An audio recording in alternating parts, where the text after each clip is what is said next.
In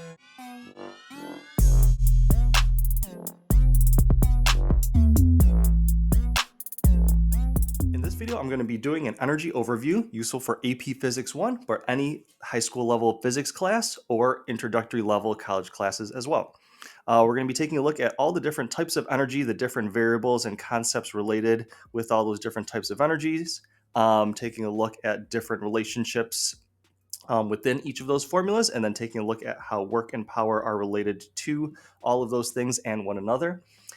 Secondly, we're going to be taking a look at some different systems and how to analyze systems and define systems.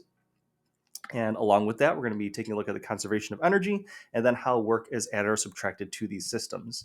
Finally, we're going to be taking a look at the problem solving process and basically how to analyze a certain situation and use certain strategies in order to successfully solve for unknown variables.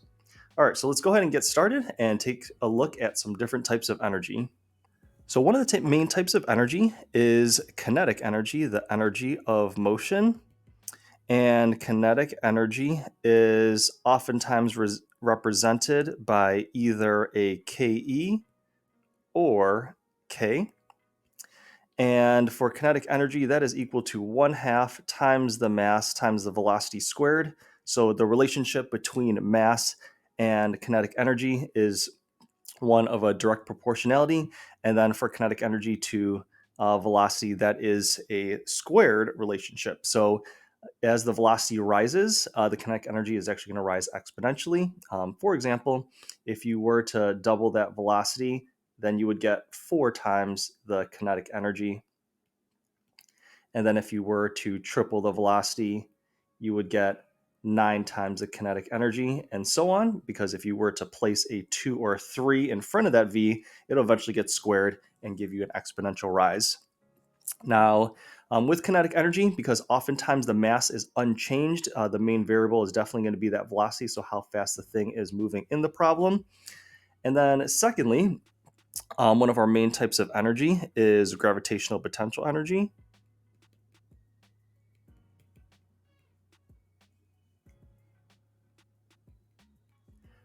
which is oftentimes written as UG or sometimes written as PE with the subscript G. And that is solved for by doing mgh, and then all of those are direct relationships, and then G is the constant 9.8. And this one is similar to kinetic energy in the sense that the mass is usually fairly constant. The G is a constant, so H is our determining factor in telling us if we have more or less gravitational potential energy. Next in line, we have another type of potential energy, which is called elastic potential energy. And this is known as UE or PE with the subscript E. And this is 1/2 kx squared, where K is a spring constant. It doesn't necessarily have to be a spring. It could be something like an elastic band. So a spring constant is how many newtons of force is required to stretch that object 1 meter. So basically how like stiff or stretchy a certain spring is. And then the X value is a displacement value, but it's the amount that it's stretched or compressed from its equilibrium position.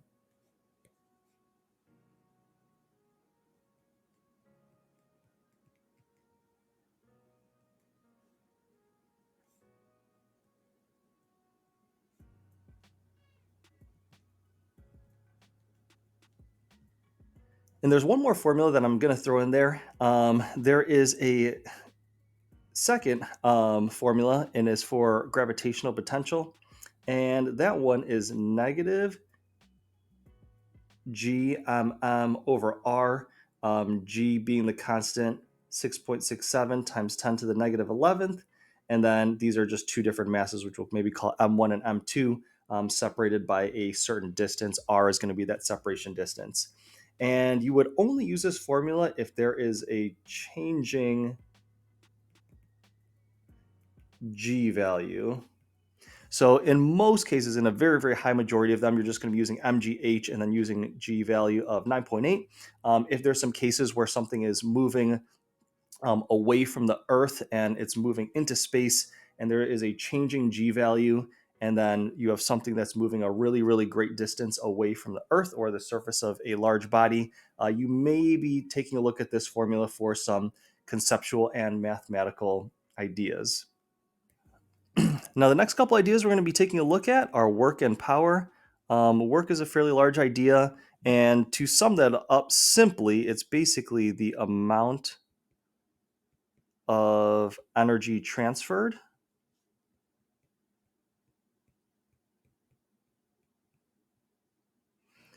And the formula to solve for work is work equals force times distance times the cosine of theta. So if you have a theta involved, taking the cosine of the angle um, may be a factor in solving for the proper amount of work. So because work is basically finding a certain amount of energy transferred, which is something that's either added or subtracted from an object or system, you are talking about something that is still measured in joules. And we have the force and distance. It's the amount of push or pull from an object measured in newtons. And then the distance or displacement is how much it is moved in meters as usual. When you're taking a look at power, power is just bringing in another factor, which is power is the work over time. Oftentimes they are closely associated because power is basically the rate that work is done. So it's basically how fast the energy is being transferred. So finding work is just the amount of energy that is transferred. Is it 10, 20, 30 joules? And then power is talking about how many joules per second is being transferred. So with power, you can look at it one of two ways. You can take a look at it in its standard unit of watts, which is a capital W, not to be confused with this lowercase w, even though you probably can't really tell this is a lowercase w. It is. But watts is a capital W. Again, is the amount of energy transferred. Energy is measured in joules, and time is measured in seconds. So it's how many joules per second are transferred.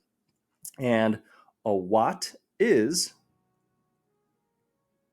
a joule per second. They're basically the same exact thing. Watt is just the condensed version from James Watt's last name. Next, we're going to be taking a look at three different similar scenarios where we're going to define our systems. And defining our systems is going to be a key step in the analysis of all of our energy problems. So if we're taking a look at our system, for our first case over here, we are going to want to include a few things in our system, and I'm going to have some different things include our system, which are going to change the approach of each of these problems. So in our system, we are going to have the block, the ramp, and then also the earth. Okay, although you normally don't really pay attention to the earth because you don't see it directly in the problem, the earth is going to be definitely involved because the force of gravity comes from the earth, so you wouldn't have any gravitational potential energy without it. So we're going to go ahead and include the earth in that system. Now, if something were to be sliding down the ramp, then all of that energy would be conserved within that closed system. So if the system started with a certain amount of initial energy, it would definitely have the same amount of final energy because all of that energy is within that closed system. So we have gravitational potential energy, we had to have a little bit of kinetic energy going on, and then if there were friction, then it would transfer heat to the ramp, but the ramp is all part of that system. So all of that energy would stay within the system. So if in combination, all of that stuff happened to be 100 joules of energy, although it would be redistributed in a bunch of different ways, you would still have 100 joules of energy at the end. So let's take a look at a different system and see how that would affect our results or our analysis a little bit. Now, let's say, for example, we have that same exact system, except we have a block and we have the earth. Now, if it were to slide down and if there were friction and heat were created and it was transferring energy to the ramp, then the block itself would end up slowing down and losing some kinetic energy. So in this case, there is negative work being done on the system by the ramp. So I'm going to go ahead and put the subscript ramp over here. So if you were to analyze the system, would the initial energy of the block and earth together equal the final energy of the block and earth together? That definitely would not, because it gave some energy and transferred some to the ramp. So what you would do is you would have an initial amount of energy, and you would have a certain amount of energy that is transferred away from it. So you're going to subtract a certain amount, and then after that amount is taken out, that is your amount of final energy, because you have given some work, you've given some energy to the ramp. Therefore, the block itself is going to be losing some energy. Therefore, the final energy is going to be a little bit less. So just kind of making up some numbers, maybe we have 100 joules over here, and then you gave up 20 joules of thermal energy because of the friction to the ramp, and then now you have 80 joules of energy final with the block and the earth. Now for our final one, let's go ahead and take a look at our system one more time. In this case, I included a person applying a force pushing something up the ramp. So maybe we have the block, earth, and ramp in our system. And then we're going to have a certain amount of gravitational potential energy and kinetic energy at certain points of it. But if we take our initial energy and we set it equal to our final energy is actually going to be greater. So why is that? Is because that there is work being done by the person on the block, which means that they're adding energy into the system. Okay, so you would add a certain amount of energy in there. So maybe there's 100 joules of energy initially, and then the person put in 30 joules of energy, and then in the end, the block, earth, and ramp system ended up with 130 joules worth of energy. So in some cases, you will be the one defining the system. Actually, in a lot of cases, you'll be the one defining the system. So you want to make sure you have a clear definition of what your system is, and then proceed from there. Certain problems may define the system for you, and then you have to follow the parameters of which they set.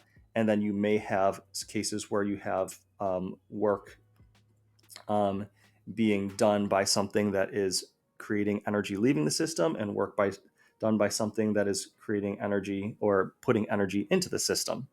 Now, the next thing we're going to do is we're going to take a look at a roller coaster problem and talk about total mechanical energy. And we're going to go ahead and analyze this roller coaster, talk about mechanical energy and some of the details associated with it. And then we will end off by doing a full analysis of a complicated energy problem that involves all the different types of energy. So what mechanical energy is, it is the sum of the kinetic and potential energies. The potential energies could be elastic potential energy and gravitational potential energy. In the case of a roller coaster, we don't have any elastic potential energy. Now, the rule is once some work is done on the roller coaster by the chain lift, the roller coaster cart itself has a certain amount of mechanical energy. We'll call this MEI. At the very top, it will have pretty much all gravitational potential energy, and then it will not have any kinetic energy right before it drops. In reality, it probably has just a little bit. That total mechanical energy is going to stay constant in this closed system as long as we are treating it as an ideal system that doesn't have any factors affecting it, such as air resistance or friction.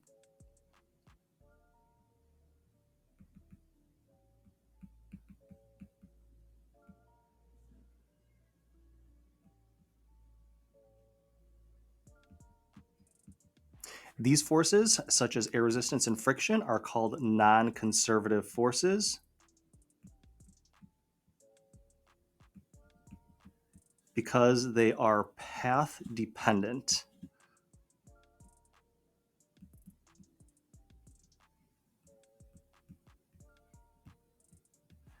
Basically meaning if they take a longer or shorter path, that's going to affect the amount of energy that they give or take from a system. In most cases, they're going to take energy from an actual object and slow it down a little bit. Okay, so if we're taking a look at this ideal situation where it is a closed system with the cart, the track itself, and then also the Earth providing that gravitational field, we have a constant amount of gravitational, or excuse me, mechanical energy. In the beginning, it's all gravitational potential. At this point over here with this loop, it's not quite as high off the ground. We'll go ahead and call this baseline here about 0 meters. So we're going to have a little bit less gravitational potential, but we will definitely have a little bit more kinetic energy. And then in our very last spot over here, we're going to have even less gravitational potential because we're a little bit lower, not as much height off the ground. So we're going to have a small UG, and then we're going to be going a little bit faster. We're going to have a greater K value. Now, in the end, the sum of the kinetic and potential energies is always going to equal the same. So again, if I go ahead and make up a number, let's just pretend this is 100 joules in the beginning. They are going to be, that 100 joules is going to be distributed differently between our two different types of energy. Now, it depends on that very specific height, but it'll look something like this. Maybe we'll have 40 joules of gravitational potential energy here. So we would have 60 joules of kinetic, and then over here it's a little bit lower. So maybe we'll have 20 joules of gravitational potential and then 80 joules of kinetic energy. And then that is showing that the sum of the K and the U values is always equal to 100 joules. As I said before, we have a constant amount of mechanical energy because we're looking at an ideal situation that doesn't have any non-conservative forces acting on it. If there were, then that mechanical energy wouldn't be consistent. All right, so let's go ahead and move on to our final question that's going to be a lot more detailed and involve all the different types of energy. All right, so let's go ahead and take a full analysis of an energy problem that involves all the different types of energy: kinetic, gravitational potential, and elastic potential. So in this case, if there is a coefficient of kinetic friction, that means that there is going to be some energy transferred to the ramp. Now, what you're going to do is you're going to use the work energy principle or the work energy theorem. Now, that's basically what I did in the previous screen.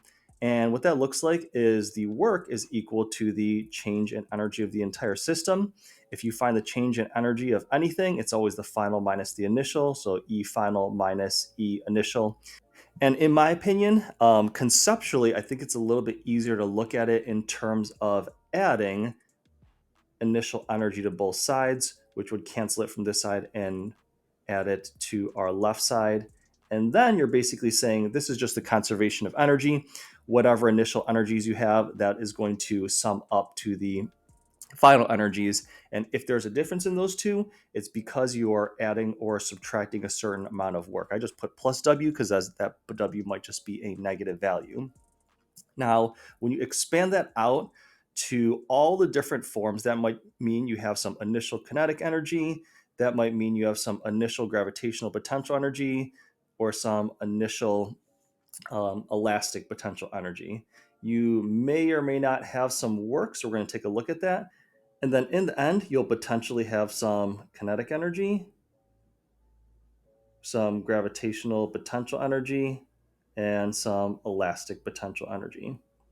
Now, what you want to do is just ask yourself a series of very simple questions. So let's take a look at our scenario over here. Over here, we have a block that's compressed against a spring, and then when released, it's going to go down the ramp. And then this is going to be our starting position. We'll call this position A. And then this will be our ending position. We'll call this position B. Okay, so at position A, we're going to answer a series of simple questions, which is the block moving? When it's compressed against the spring, the answer is no. So I'm going to go ahead and cross that out. UGI, does it have an initial height? Now, you get to set the baseline of what the height of 0 is. So I'm going to set that baseline right here and call this 0 meters. Now, if you wanted to call this top point 0 meters, then you can call the height going downwards a negative height, which most people typically wouldn't do, but you get to set your baseline of what 0 meters is. So you definitely want to do that at the beginning of the problem as we just did. Okay, so does it have some initial height and some initial gravitational potential energy? It definitely does. It's off the ground. And does it have something that is stretched or compressed in the beginning? It definitely does. Okay, is there some work being done because I was given a mu sub k? I would say yes. At the very end, when it reaches the bottom of the ramp, is it going to be moving? It will definitely be moving. Is it going to have any height off the ground? It will not anymore. And is anything stretched or compressed? Nothing is stretched or compressed anymore at this point. So what you would typically do is you would expand everything out into its full formula. So you would have mg h naught or hi, and then 1/2 kx squared plus the work. And the work is going to be the force times the distance. And if you wanted to find the force, you would actually find the force of friction. So for this one, it'd actually be slightly complicated. So let me go ahead and draw the block over here. And you're going to want the normal force.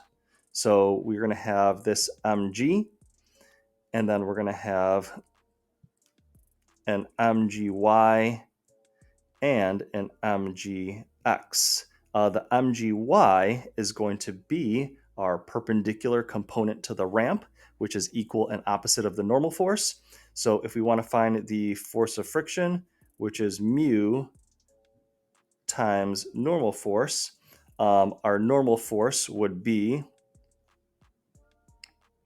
mg cosine theta. And then you would place that in where the Fn is. All right, so that's what our work would be. And then on this side over here, we would have 1/2 mass times the final velocity squared. So from there, you're just going to go ahead and solve for whatever you would need to. It all depends on what you're looking for as your unknown variable. A lot of times you may be able to cancel out the mass if there's only kinetic energy and gravitational potential energy involved, because all those have an m value in them. But if it has a elastic potential energy or a work value in there, you're not able to do that. You're going to have to make sure you include all of those variables within it. All right, so that's basically a problem solving process. You're going to start off with this setup right here, and you may or may not have work depending on what kind of problem you're looking at and what kind of system you're looking at. If you take the initial and final energies and then you expand it out into all the different types of energies there are, you can use that and ask yourself a series of questions like, are they moving? Are they off of the ground? Is anything stretched or compressed? And everything you say no to, you're going to go ahead and cross out. And everything that you leave there, you're going to expand it out into its full formula. And then obviously do some rearranging and some algebra to solve for your final unknown value. So I hope that was helpful in overviewing all of the energy concepts with types of energy, work, power, systems, positive and negative work, and then how to analyze a full energy problem. Thank you very much for watching and listening. Now,